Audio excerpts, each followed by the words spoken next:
வணக்கம் கால்நடை தோழர்களே. இன்று ஒரு விழிப்புணர்வு தொகுப்போடு உங்களை சந்திக்க வந்திருக்கிறேன். நான் இன்று எடுத்திருக்கக்கூடிய ஒரு தலைப்பு கரியாடு வளர்ப்பு என்ற ஒரு அருமையான ஒரு தலைப்பினை எடுத்து வந்திருக்கிறேன். இப்போ பார்த்தீங்க அப்படின்னா, இந்த கரியாடு வளர்ப்பதற்கு முன்னால் குட்டிகளை தேர்ந்தெடுப்பதற்கு முன்னால் முதல்ல இடம் தேர்ந்தெடுக்கப்பட வேண்டும். இப்போ பார்த்தீங்க அப்படின்னா, ஒரு 50 குட்டி அப்படின்னா குறைந்தது 20க்கு 50 அடி நீளம் உள்ள கொட்டாயிடப்பட வேண்டும். அதாவது 20 அடி அகலம், அதே போல் 50 அடி நீளம் என்ற முறைப்படி நம்ம கொட்டகை அமைக்கப்பட வேண்டும். இந்த கொட்டகை பார்த்திங்க அப்படின்னா ஒரு மேடான பகுதி, தண்ணீர் மழை பெய்தாலும் ஒரு மேடான பகுதியில் நம்ம இந்த கொட்டகை அமைக்கப்பட வேண்டும். இந்த கொட்டகை பார்த்திங்க அப்படின்னா எந்த திசையில் போடணும்னு முதல்ல பார்க்கணும். இப்போ பெரும்பாலும் நம்ம தமிழகத்தில், தென் தமிழகத்தில் கிழக்கு மேற்காகத்தான் போடுறாங்க.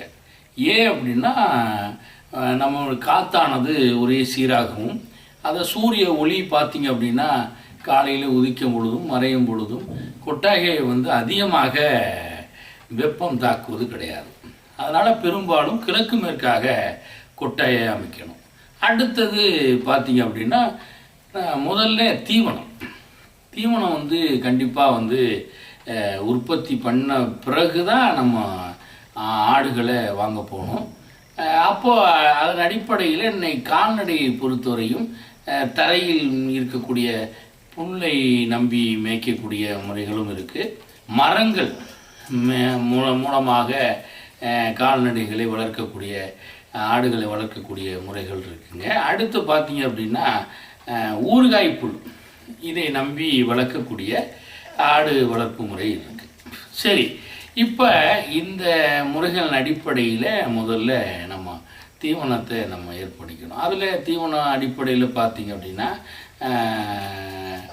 தரை புல் அப்படின்னா பெரும்பாலும் பார்த்திங்கன்னா கொழுக்கட்டை புல் இருக்குது, வெளி மசால், குதிரைவாளி, இதுபோல் எண்ணற்ற புல் வகையை சார்ந்த தீவனங்கள் இருக்குதுங்க.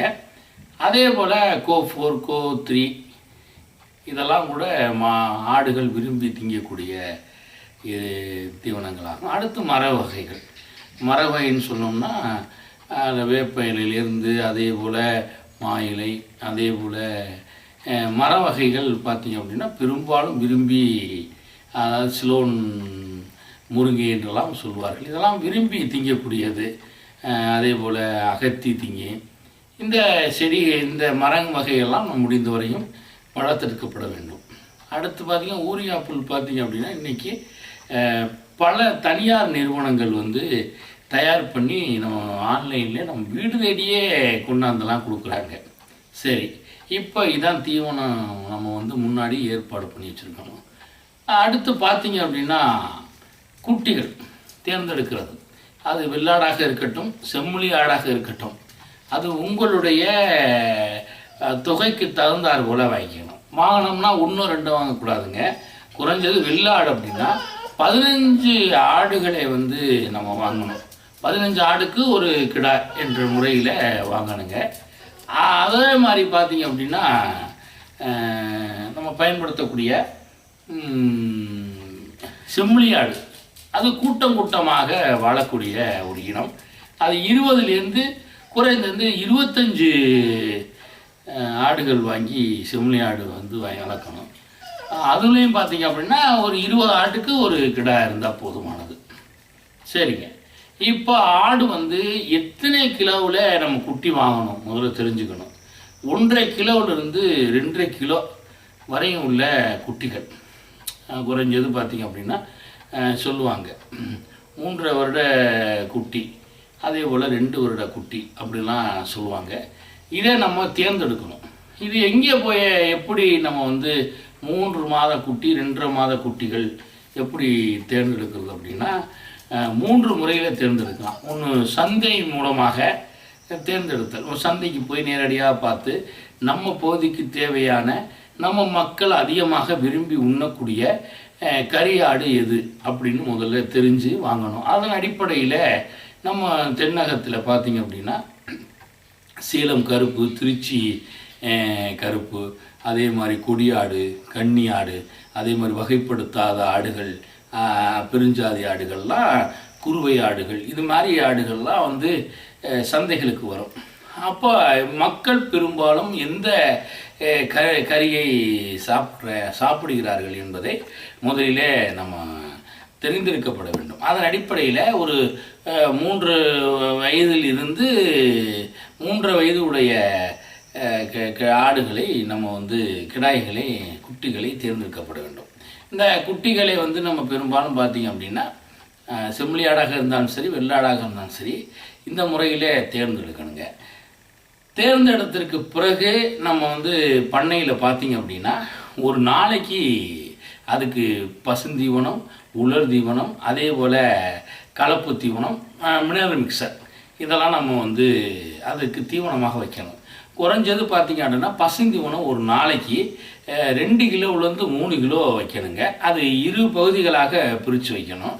அதே போல் அதனுடைய தாது உப்பு கலவைகள்னு சொன்னோம்னா மினரல் மிக்சர் பார்த்திங்க அப்படின்னா ஒரு நாளைக்கு 10லேருந்து 15 கிராம் அது வளர்ச்சிக்கு தகுந்தாறு போல் நம்ம வைக்கலாங்க. அடுத்து பார்த்திங்க அப்படின்னா கலப்பு தீவனம் பெரும்பாலும் பார்த்திங்க அப்படின்னா ரொம்ப இது ஒரு நெடி உள்ள தீவனத்தை விரும்பி சாப்பிடுதுங்க. பார்த்திங்க அப்படின்னா அது எந்த தீனியை அதாவது கொஞ்சம் கொஞ்சமாக பழக்கி கொண்டாடணும். ஒரு நாளைக்கு பார்த்திங்க அப்படின்னா 300 கிராமில் இருந்து குறைஞ்சது 1/2 கிலோ வரைக்கும் ஆடுகள் வளர்ச்சிக்கு தகுந்தாறு போல் நம்ம பகுதி பண்ணி நம்ம தீவனம் கொடுக்கலாங்க. அது நெடி அதிகமாக இருக்கப்பட வேண்டும். நீங்கள் அதை ஊற வச்சோ இதெல்லாம் கொடுக்க தேவையில்லை. ரா மெட்டீரியல் நேரடியாகவே அது பெரும்பாலும், ஏன்னா ஆடை பொறுத்தவரையும் பல் இருக்கக்கூடிய சாப்பிட்டு அதாவது கடித்து திங்கக்கூடிய ஒரு ஆற்றல் உடையது. அதனால் ஆடுகளுக்கு பொறுத்தவரையும் நீங்கள் நேரடியாகவே வச்சு பழக்கலாம். நீங்கள் தண்ணியில் ஊற வச்சோ வேக வச்சோ பயன்படுத்த தேவையில்லைங்க. அதிக நெடியே இருக்கணும்.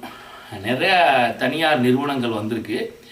நான் போன வீடியோவில் கூட தீவனம், ஆட்டு தீவனம் தயாரிக்கும் முறை, மாட்டு தீவனம் தயாரிக்கும் முறையெல்லாம் நான் போட்டிருக்கேன். எளிய முறையில் நம்ம பகுதியில் என்ன கிடைக்குது, எந்த புரதம்சத்தில் அதிகமாக இருக்கக்கூடிய சோளம், அதே போல் புண்ணாக்கு, இதெல்லாம் கொண்டு நம்ம எப்படி வந்து ஒரு 100 கிலோ தயார் பண்ணி அதை நெடியேற்றம் செய்கிறது. ஆடுகளுக்கு தேவையான நெடியேற்றம், சில ஆடுகளுக்கு மேங்கோ வாசனை பிடிக்கும், அதற்கேற்றார் போல் சில தானியங்கள் இருக்கிறது. அதே போல் சில ஆடுகளுக்கு பார்த்திங்க அப்படின்னா அது நெடியேறக்கூடிய, அதாவது இனிப்பு சுவை அதிகமாக இருக்கக்கூடிய ஆடுகள் விரும்பி சாப்பிடக்கூடிய முறைகளும் இருக்குது. இது பார்த்திங்க அப்படின்னா நேரடியாகவே கலப்பு தீவனத்தை பொறுத்த வரைக்கும் குச்சி தீவனமும் இருக்குங்க. அதே போல் நேரடியாக இருக்கக்கூடிய கலப்பு தீவனம் சோளம் எல்லாமே பார்த்திங்கன்னா உடைச்சி 2, 4, 3 உடைச்சி விகிதசாரியாக ஒவ்வொரு இடத்துலையும் ஒரு கம்பெனி தயார் பண்ணியிருக்காங்க. இது நம்ம கொடுத்து பண்ணலாம். அடுத்து பார்த்திங்க அப்படின்னா 15லேருந்து 20 நாட்களுக்கு ஒரு முறை என்ன செய்யணும் அப்படின்னா ஆடுகளை வந்து அதனுடைய வெயிட்டு பார்க்கணும். அதில் தான் நம்ம பார்க்குறோம். அப்போ வெயிட்டை பார்க்கும்பொழுது ஒரு 20 ஆடு வளர்க்குறீங்கன்னா அதில் குறைஞ்சது பார்த்திங்கன்னா ஒரு 5லேருந்து 6 ஆடு வச்சும் பார்த்திங்கன்னா ரொம்ப வெயிட் ரொம்ப கம்மியாக இருக்கும். அந்த ஆடை நம்ம பிரித்து ஒதுக்கணும். இது என்ன காரணம் அப்படின்னா எல்லா ஆட்டுக்கும் தானே ஒன்றா தீனி வைக்கிறோம். ஏன் ஒரு 5லேருந்து ஒரு 6 ஆடுகளுக்கு வந்து விடை ஏற மாட்டேங்குது அப்படின்னா அந்த ஆடை மட்டும் தனியாக ஒதுக்கி தீனி போடணும். ஏன்னா ஆடை பொறுத்தவரையும் பார்த்திங்க அப்படின்னா போட்டு சாப்பிடக்கூடிய ஒரு இனம். இப்போ நீங்கள் பார்த்துருக்கலாம், ஆடை பார்த்திங்கன்னா ஒரு மேல் தூக்கி நம்ம கட்டிட்டோம்னா வெள்ளாடை பொறுத்தவரையும் மேல் நோக்கி அதிகமாக விரும்பி சாப்பிடும். அப்போ என்ன பண்ணோம்னா அடுத்த ஆடுகளை வந்து அது மிரட்டிட்டோ தள்ளிட்டோ சாப்பிடும். அதனால் அந்த ஆடுகள் வந்து உணவை வந்து சாப்பிடக்கூடிய முறைகளில் குறைபாடு இருக்கலாம். அதனால் அந்த மாதிரி உள்ள ஆடுகளை தனியாக பிரித்து நம்ம குட்டிகளை வந்து நம்ம தீனிகளை வந்து கொடுக்கலாம். அதை கொடுத்து அதை அடுத்து 15 நாளில் எடையை பார்க்கணுங்க. இது குறைந்தது ஒரு 15லேருந்து 20 நாளில் பார்த்திங்க அப்படின்னா அந்த குட்டியானது ஒரு எடையை பார்த்திங்கன்னா குறைஞ்சது ஒரு 60 கிராம்லேருந்து குறைஞ்சது 150 கிராம் வரைக்கும் இந்த வேரியேஷன் இருக்கணும். வாரம் நம்ம கொடுக்கக்கூடிய உணவுக்கு அதனுடைய கறி பார்த்திங்க அப்படின்னா இந்த வெயிட்டு ஏறுதுன்னா வெரி குட். அப்போ நம்ம தீவனத்தில் முறையாக இருக்கணும்னு அர்த்தமுங்க. அடுத்து பார்த்தீங்க அப்படின்னா நோய் மேலாண்மை ஆடுகளை பொறுத்த வரைக்கும். ஏன்னா உலகிலே வந்து பார்த்தீங்க அப்படின்னா எதிர்ப்பு சக்தி, அதாவது நம்ம வளர்க்கக்கூடிய செல்லப்பிராணியாக இருக்கட்டும், ஆடாக இருக்கட்டும், மாடாக இருக்கட்டும், அதில் பார்த்தீங்க அப்படின்னா இந்த ஆடு வந்து ரொம்ப ரொம்ப எதிர்ப்பு சக்தி ரொம்ப குறைந்த ஒரு விலங்குங்க. அப்போ இந்த குட்டிகளுக்கு பார்த்தீங்க அப்படின்னா நோயின்னு எடுத்துக்கிட்டிங்கன்னா, அதாவது ஒரு 3.5 மாதம் ஆயிடுச்சுன்னா துள்ளுமாறி தடுப்பூசி நம்ம போட்டுக்கணுங்க. அதே மாதிரி 21 நாள் கழித்து மீண்டும் வந்து இந்த பூஸ்ட் ஊசி, அதனுடைய துணை ஊசி போட்டுக்கணும்.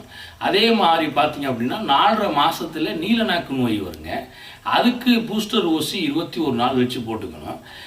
பிபிஆர்னு இருக்குங்க, இது வெள்ளாடுகளுக்கு நம்ம போட்டுக்கணும்.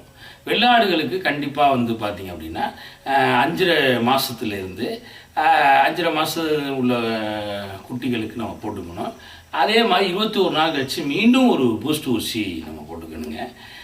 இது வந்து பார்த்திங்க அப்படின்னா இந்த பிபிஆருங்கிற இந்த ஆட்டுக்கொல்லி நோய் வந்து பார்த்திங்க அப்படின்னா செம்மறி ஆடுகளுக்கு அதிகமாக வர்றது இல்லைங்க. ஏதோ 1% 2% வரலாம்.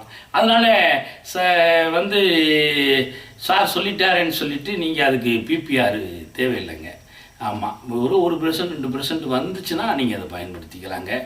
அதே மாதிரி பார்த்தீங்க அப்படின்னா இந்த தடுப்பூசி மட்டும் இல்லைங்க, அடுத்தது பூச்சி மருந்து. அதனுடைய நம்ம எல்லாத்தையுமே கொடுக்குறோம். பார்த்தீங்கன்னா வெறும் உடம்பு ஏறல, 2வது வெறும் சாணியாக தான் போடுது, ஒரே புழுக்கையாக தான் போடுது அப்படின்னு பார்க்கும்பொழுது இந்த பூச்சி மருந்து கொடுத்தோம்னா வயிற்றில் தான் அக ஒட்டுண்ணி, புற ஒட்டுண்ணி. இப்போ புற ஒட்டுண்ணியை வந்து முதல்ல எப்படி அழிக்கலாம் அப்படின்னா 2 முறையில் அழிக்கலாங்க. ஒன்று வந்து நம்ம பயன்படுத்தக்கூடிய அந்த கொட்டகை முறை, அந்த கொட்டகையை வந்து சில நெருப்பு தூவிகள் மூலமாக என்ன செய்யலாம்னா, நம்ம ஆடு எங்கெங்கே கட்டியிருக்குமோ அந்த இடத்துக்கிட்ட அந்த வெப்பநிலையில் நம்ம வந்து இந்த நெருப்பு தூவிகள் மூலமாக கொடுத்தோம் அப்படின்னா அதில் கண்ணுக்கு தெரியாத இரவு நேரங்களில் இருக்கக்கூடிய உண்ணிகள், அதே போல் ஒட்டுண்ணிகள், பேன்கள்லாம் வந்து அழிகிறதுக்கு வாய்ப்பு இருக்குது. அந்த முறையில் அழிக்கலாங்க. அடுத்தது பார்த்திங்க அப்படின்னா நிறையா உண்ணி மருந்துகள் இருக்குது. உண்ணி மருந்துகளை நம்ம ஸ்ப்ரே கொண்டு அழிக்கலாம். இது பார்த்திங்க அப்படின்னா பெரும்பாலும் இந்த உண்ணிகள் பார்த்திங்க அப்படின்னா இரவு திருடி, அதாவது பார்த்திங்க அப்படின்னா பெரும்பாலும் காலையிலே மாட்டிலேருந்து இறங்கி போய் ஒரு சந்து, அதே மாதிரி கல்லுக்குள்ளே இருக்கிற செங்கக்கல்லுக்கு இடையில், அதே மாதிரி தீவன சட்டிக்கு கீழே போய் மறைஞ்சிருக்கும். இது இரவு நேரம் 6 மணிலேருந்து 7 மணிக்குள்ளே பார்த்திங்கன்னா நேராக வந்து ஆடுகளை நோக்கி மேலே ஏறும். ஆமாம், அந்த மாதிரி ஒரு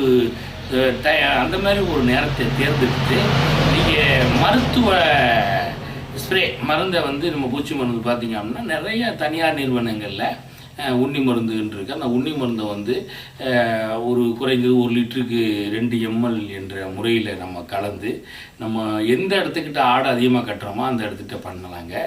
அதே மாதிரி பிக்சிங் பவுட்ரு பயன்படுத்திக்கலாம். அதே மாதிரி குளோரைடுன்னு சொல்லக்கூடிய மருந்துகளை நம்ம வந்து இந்த ஆட்டு பண்ணைக்குள்ளே கொஞ்சம் போட்டுக்கலாம்.